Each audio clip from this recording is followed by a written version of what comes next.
So I am back with some more Crusader Kings 3. I have taken a little break recently, but I'm back refreshed and I'm ready to continue our journey with Jarl Zivik. So let's get straight into the game. So we're currently at war at the moment. We're fighting for our mum over here. I think she's trying to take this bit of land here. So we are trying to help her do that. I mean, that seems to be going okay. So hopefully it does. And then we are trying to get the Truth is Relative perk. So we're just building up for that. I can't wait till we actually get Kidnapper, because I've got a few ideas that I want to put into motion, but we do need those perks first. So once we get those, then we'll be able to make some moves in that respect. But first things first, let's get this battle won. So I'm going to take these troops in to actually do something, because they're just sitting there doing nothing at the moment. Visiting the local market, a merchant from a faraway land catches my attention. Come closer, my lord. Marvel at treasures never before seen in these lands. So we've only really got two options here. It'd be interesting traveling as much as you do. So we can convince him to share his knowledge. 50% chance that it pays off. Or we can basically threaten him and get him to tell us. But there is a 30% chance of threatened merchant for 5 years. The downside with this one is there's only 50% chance of it happening. So I think it probably will be best to go for this one. And we just hope that we don't get threatened merchant for the 5 years. Right, now let's take this army in. Are they going to go? Or yeah, they're going.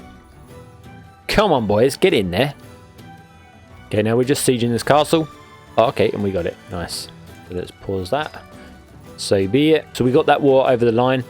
And I believe... oh, she got this bit of land here next door to that bit. Okay, so she's gradually getting there. She's actually got an alliance with this place here. So I can't see her taking that place for now.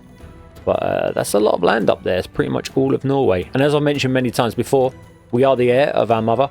So we will be getting that land once she dies. Unfortunately, she only had one child. But our father had quite a few. We have got Iceland up here, if we wanted to take that at some point.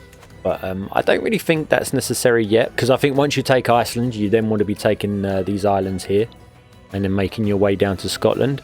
A lot of what we do will depend on what Sweden does. So we take Norway, and we've pretty much got like half of Sapmi already. I guess we could take these two and then maybe move for Finland after. But like I said, it does depend on what Sweden does, because Sweden does have like Gotland at the moment, and I think they're going down for Denmark. That seems to be their play at the moment. They have tried to take Finland a few times, but it doesn't seem to pay off too well for them. But they have got this little bit of land here. Because one issue that you will come across if you start taking, I guess you could call them the Christian lands, or the Catholic lands over here. The trouble is that the Pope will likely call out a crusade for you.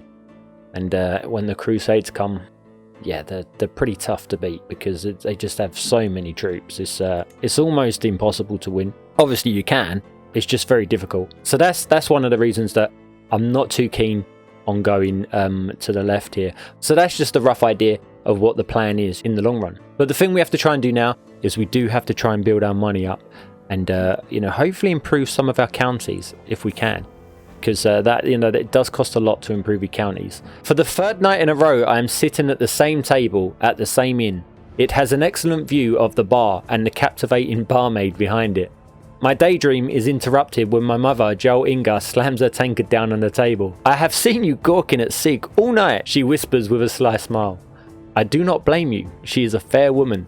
Do you want me to make introductions? So hold on, so our mum's trying to set us up with the barmaid. Okay. I see how it is. So you know her? That'd be perfect. I want to do this myself. I'm just here for the drinks. Now we get an 80% chance of doing it ourselves. Now, I mean, we don't really want to get our mum to do it for us, do we? That's just pretty sad. So I think we're going to go for it ourselves, purely for the intrigue lifestyle experience, which is what we need right now. The quicker we can get that perk, the better. So I'm going to go for do it ourselves, and it's 8% chance we get it. I have seen Sig turn down more advances than I can count. A lesser man would be intimidated, but I've happily taken the opportunity to study their mistakes. I'm ready. As I get up to leave, Sig puts her hand on my arm and asks if I want a room for the night. A room for two, judging by the look in her eyes. Okay. So she becomes my lover. Right, we need to check her out, don't we? Oh, wow. She has got some stats there. So she's intelligent, pretty, good diplomacy, compassionate, zealous, generous. How about every night? Yeah. I mean, purely for those traits, because like if we do have children with her, there's a good chance that our children could get those traits. So I think we should become a lover. So we're going to do that. I'm actually going to try and get her into my court. I think that'd be, because that diplomacy stat is incredible. Right, now she's in. We can actually take her as a concubine, which we're going to do. Let's change her look a little bit. Everyone kind of looks the same, so we can make them look a bit different. Why not, eh? Yeah, there you go. You can look like that. So Sig is now our concubine, or our consort, however you want to phrase it. Hopefully she can get us some good children with some good traits. And we do actually have a perk point now, so we can actually get the Truth is Relative perk, which is exactly what I wanted. Oh, and Sig is pregnant already. So I need to look at our vassals. We've got this vassal here. I've got other plans for Gorma, so we're going to actually start a befriend scheme, because we do have to try and improve that relationship a little bit more. What's this? Livia has increased her learning by 2. Nice. So now if we go to Gorma, we want to fabricate a hook on him, so we can try and get an alliance sorted. So we will get that going. Now, what is this for? Now this queen, we've still got her. But like I say, there's not really much we can do, unfortunately. Oh, who's this? That's her daughter. Her daughter's the primary heir. We didn't change her religion, did we? I don't know if you remember, but we had her daughter in prison as well, or in house arrest. We should have changed her religion, because then she would have become the queen. Yeah, we've actually missed out there. That's a shame. I didn't really think of that at the time. Maybe that's something we can look at a little bit further down the line. So what is this? Ting meat are a necessary chore for any decent Jarl. I struggle to follow the details through all the yelling, but it seems as though men from Hellamork are protesting their innocence in a spat of drunken arsons in Vestfold. Okay, so what does otherwise occupied get us? Country's too busy fighting their rivals next door to foment unrest against their liege. The levy reinforcement rate goes down, but the popular opinion goes up.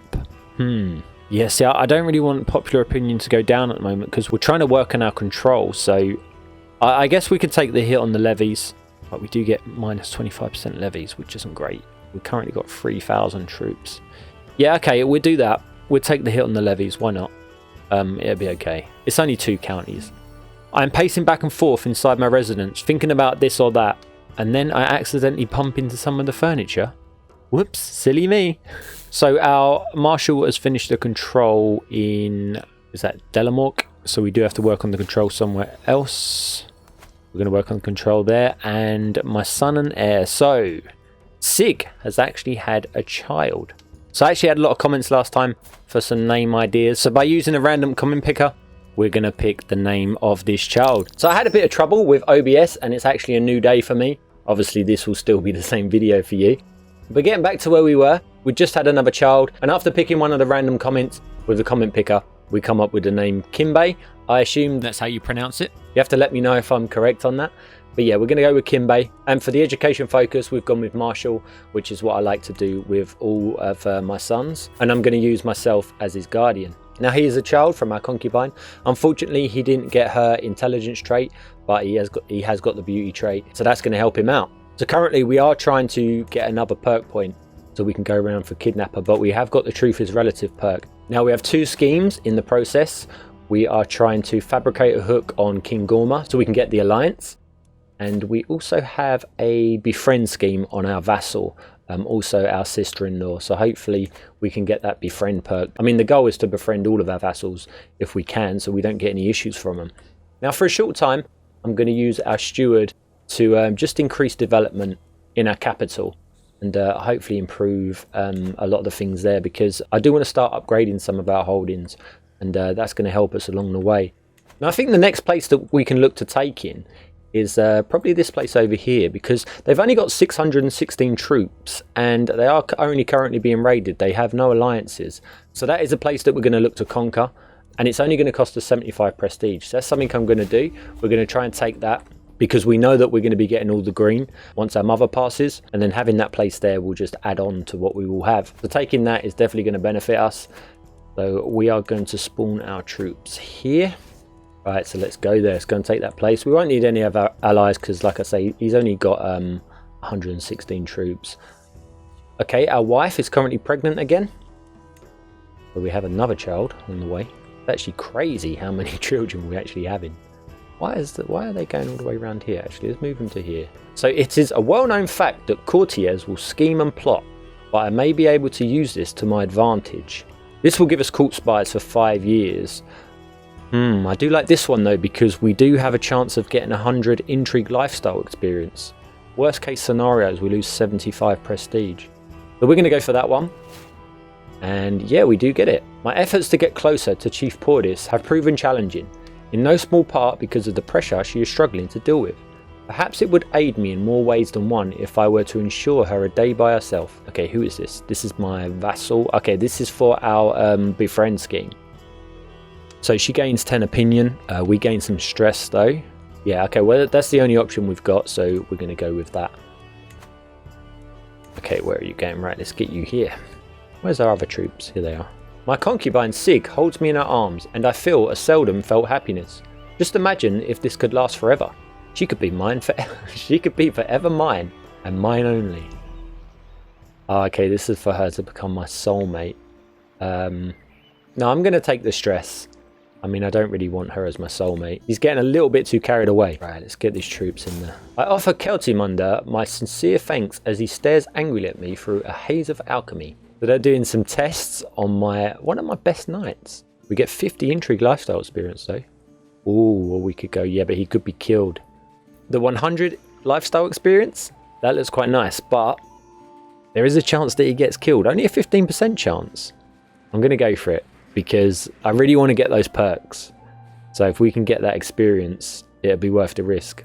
I mean, worst case scenario, and it's only 15%, is we lose a knight. And we have got like a bunch of really good knights anyway. We go for it and hope it pays off. Right, come on, let's get these other troops in there. Taking your time, boys. So using the comment picker again, the name we come up with this time is Raphael. So our new son is going to be called Raphael. So let's get that done. And then as always, we need to pick the education focus. And once again, it's going to be martial. And we're going to educate. We're going to see if we've got... yeah, we're going to get one of our knights to educate him because he's got the 25 martial skill. So I think he'd be the best teacher for now. Oh, that's a shame. Our counsellor has died. I mean, he was 65 and he was flagellant as well. It means we have to find a new counsellor. So we have to see if there's someone in our court that we can marry off. We do have a niece here. Let's have a look. We've got this guy. Yeah, this guy's got Midas touched. So we will marry these two off. Make sure we do a matrilineal marriage. And then as always, once we get him in, we need to convert his religion. There we go. I mean, he is actually better than the last guy. So that is handy. And what I'm going to do with him is we are going to increase the development of our capital. That's going to take 7 months. But we will get that done. After learning that Chiefess Pordis would be attending a dance in the castle town of Norway, I decided that it would be the perfect occasion to pass by to ensure I get some time face to face with her. Okay, so this is for our scheme. And we actually become friends. So we actually did befriend our vassal. So that is good. We shouldn't get any issues from her. And my niece has given birth to a son. Nice. And we won this battle, and now we just have to siege the castle. Koi actually increased his martial by 1. My Jarl, huffs my wife as she marches up to me, hauling my son Sheer by his ear. This dratted child has been laying in wait around corners, wearing a wolf skin. Ah, okay, so what you done, Sheer? What should we do with him, eh? I don't really like this one because all of our guests and courtiers lose 10 opinion, which isn't great. I think we just might have to punish him. Just take the slight hit with the opinion that we have with Sheer. But I think that's going to be the best option. I'm doing it for the realm, okay? I'm doing it for the realm. We were travelling to another village when we decided to take a quick break along the side of the road. I rested against a tree and dozed off for a while. I only woke up when I felt a leaf from the tree land on my face. I picked up the leaf and twirled it in my fingers. Looking up, I mused out loud, perhaps a little absent-mindedly. Did the leaf truly come from that tree? Okay, we just lose a bit of stress. Had a little sleep under the tree. The recent death. Hold on. The recent death of my brother Askell. Did Askell die when? Or was that ages ago? Oh no, because it was Ragnar that died, wasn't it? I didn't know that Askell died. Right, so we lose 50. We lose 75. I mean, I want to do something for him because he was a good brother, but we haven't got the money. So I think we're just going to have to do a small symbolic stone ship. It's going to cost us 50. But yeah, that's never good. But I didn't even realise he was dead. I blame my advisors. Okay, let's get this over the line. Right, the peasants of Vingelmork are a suspicious bunch, regularly coming to me with claims of sorcerers, giants and gods in disguise. Usually I ignore such claims as commoner theatrics, but this time they bring evidence. A young peasant boy, his head crushed to powder and pulp, and the wailing parents who witnessed his death. The locals insist this is nothing less than the work of a troll, and demand I scour nearby woods to dispatch for the creature. We're not really strong when it comes to fighting. I don't really see what we can do, to be honest. But yeah, I want the prestige. You deal with it yourself. Several hooligans were recently caught trying to raid a cemetery not far from where I live, and they were apprehended by the local watchman. This, of course, is absolutely forbidden out of respect for the spirits of the dead. Yeah, toss them in prison. Let's get some more prestige. Can't be messing with graves. Oh, and we've got this over the line. So let's enforce our demands, and we take that bit of land. Nice, we've got this little bit of land there. And the first thing we have to do, get our priest to convert the faith. Because our brother died, we haven't got a marshal, but we can put our... I mean, do we go with our nephew? He's our vassal, or do we go with our half-brother? I think I'm going to go with our nephew, purely because he's younger. Only slightly, but it makes all the difference. Now, how far are we from getting kidnapper? Okay, so we need 2 more perk points. So hopefully we can get those soon. Oh, she needs a guardian. I'm going to get our nephew, our actual marshal, to educate him. And then straight away we're going to go for this second place. Because they only have 800 troops. So we'll go to war with them straight away. Yeah, let's actually spawn our troops from here. Because then they won't have very far to go at all. Raise our armies. I stand in front of the small crowd of mourners, eyes sweeping over each of the weeping bereaved in turn. Askel, the barrel behind me already contains a small facsimile of a ship. Traced with weighty headstones and filled with cobbles, is already buried beneath a weighty grave of earth. So we gain 75 prestige, but we lose 24 stress. Oh no. Okay, so they are coming. The Crusades are now available to them. If you've come across those Crusades before, they are not fun. I'm definitely not looking forward to that. But they are here. Like all Asastrians, my cousin Gorma shares more with Odin, and by extension Ragnvaldr, than he shares with most mortals. So this is for our fabricate hook scheme on Gorma. This has 87% chance, so does that. We can get scheme power plus 5 and scheme success chance plus 15. These are pretty much the same options. So we have 16 learning, 12 diplomacy, so let's go with the learning challenge. Actually, what does he have on both? He only has 7 and 13. I'm going to go with the learning challenge. Okay, we got it, which is good. So we get a strong hook. Oh, strong hook, nice. Because we could have got a weak hook, but I will certainly take that strong hook. Right, so the first thing that I want to do is I want to get an alliance with him. So negotiate an alliance, use hook. Yes, we will do that. We now have an alliance with Sweden, which is exactly what we wanted. And we do have a perk point. We're going to take digging for dirt, purely because we want to get kidnapper. And now we can continue with the war. Come on, let's siege this castle and let's get this done. Oh, they're coming back in. Our wife is pregnant again. Crazy. Wherever I go, Mike. Okay, right. So Ingeborg, she's trying it on with us. No, I'm sorry, we're not interested. How sweet, but no. We have enough children, thank you very much. Let's enforce our demands. Yeah, we certainly don't need any more children. We have got plenty. And I believe our court chaplain is still converting the faith there. And we only have a few days left though on our control down here. So we have quite a few things to sort out. Right, so we are now 2 above our holdings. I think what might be best is once we get kidnapper, we will move over to the stewardship lifestyle. Because then we can get this and we can get the +3 stewardship, which will mean we can have more holdings. Plus we can start getting some more perks to help us with money. It's a shame because I would like to get twice schemed, but we'd have to get all these to get that. So I think going over to stewardship is just going to benefit us a lot more. So we're going to move over to that one once we get the kidnapper perk. And now our concubine is pregnant as well. Wow, we have a lot of children on the way. Well, let me pause that because that is where I'm going to leave this episode. As always, if you enjoyed the episode, then please hit the like button. But thanks for watching, and until next time.